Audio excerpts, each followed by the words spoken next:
Très chers compatriotes, je voudrais m'adresser à vous après la journée d'hier où j'ai présenté officiellement mes lettres de créance à Sa Majesté Philippe, roi des Belges. Cette rencontre fut un moment convivial qui reflète la nature des relations d'amitié qui lient nos deux nations. Si nous avons certes connu par le passé des moments difficiles, je peux vous assurer que nos relations bilatérales sont aujourd'hui très bonnes. Cet acte solennel ponctue un long cheminement.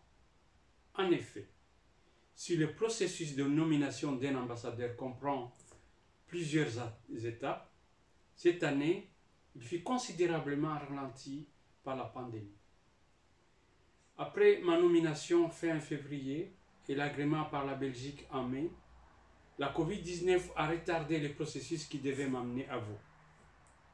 Depuis mon arrivée à Bruxelles, le dimanche 16 août 2020, les choses ont heureusement été beaucoup plus rapides. À peine 4 jours plus tard, j'ai remetté les copies de mes lettres de créance et un mois après, c'était Sa Majesté Philippe, roi des Belges, que j'ai rencontré. Cette rapidité reflète, en notre humble avis, les bonnes relations qui existent entre la Belgique et le Rwanda. À présent, il me reste encore à remettre mes lettres de créance au Grand-Duc de Luxembourg ainsi qu'auprès des institutions européennes pour officialiser différentes responsabilités qui m'ont été confiées. Chers compatriotes, permettez-moi de profiter de cette occasion pour réitérer mes remerciements à l'endroit de Son Excellence Paul Kagame, président de la République du Rwanda, pour la confiance qu'il m'accorde de représenter notre pays ainsi que sa personne auprès du Royaume de Belgique.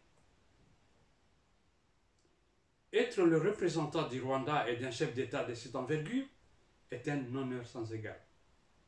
Pourtant, la fierté qui m'habite d'être rwandais n'a pas toujours été une évidence. Et en particulier lorsque je côtoyais les bancs de l'Université catholique de Louvain dans les années 80. En effet, à l'époque, il nous était difficile de revendiquer notre appartenance à ces pays qui nous rejetaient. Après la libération du Rwanda et de la fin du génocide perpétré contre les Tutsis, auquel le Front patriotique rwandais a mis fin, en tant que membre de la diaspora, il nous a été naturel de venir contribuer à l'effort de reconstruction de notre nation meurtrie. J'ai pu être de ce fait un témoin privilégié de l'évolution de notre pays.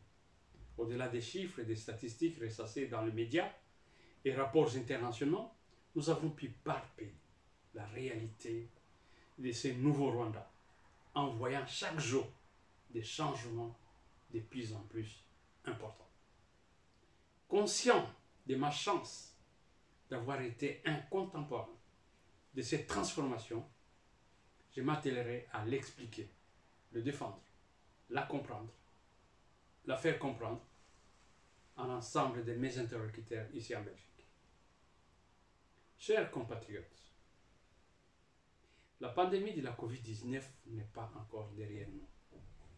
Et les chiffres des dernières semaines nous rappellent que la prudence doit demeurer la règle. C'est pourquoi, hier, et contrairement à la coutume, je n'ai pas pu vous rencontrer.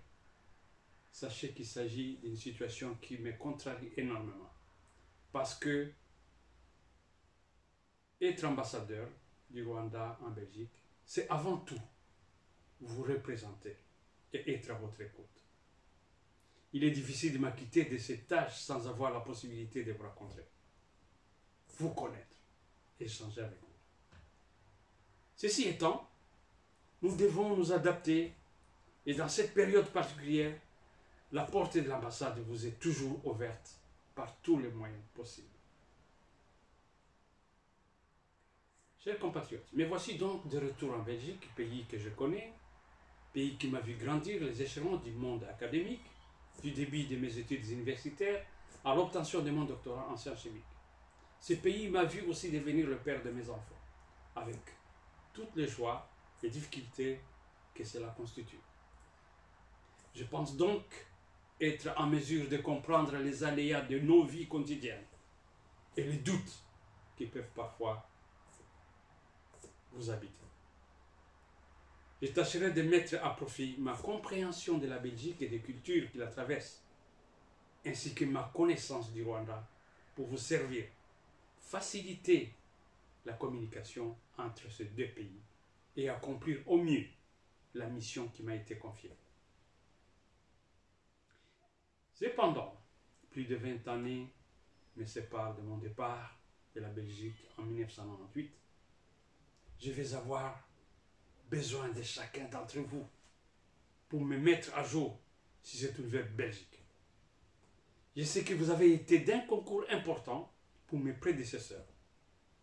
J'espère donc tabler sur cette riche collaboration que vous avez eue avec eux. Un peu de bon, je voudrais vous dire à quel point je suis honoré d'être ici et qu'il me tarde de vous rencontrer pour des moments d'échange constructifs afin de consolider les acquis réalisés en termes de développement socio-économique et culturel depuis plus de 20 ans par notre cher et beau pays, le Rwanda. Je vous remercie.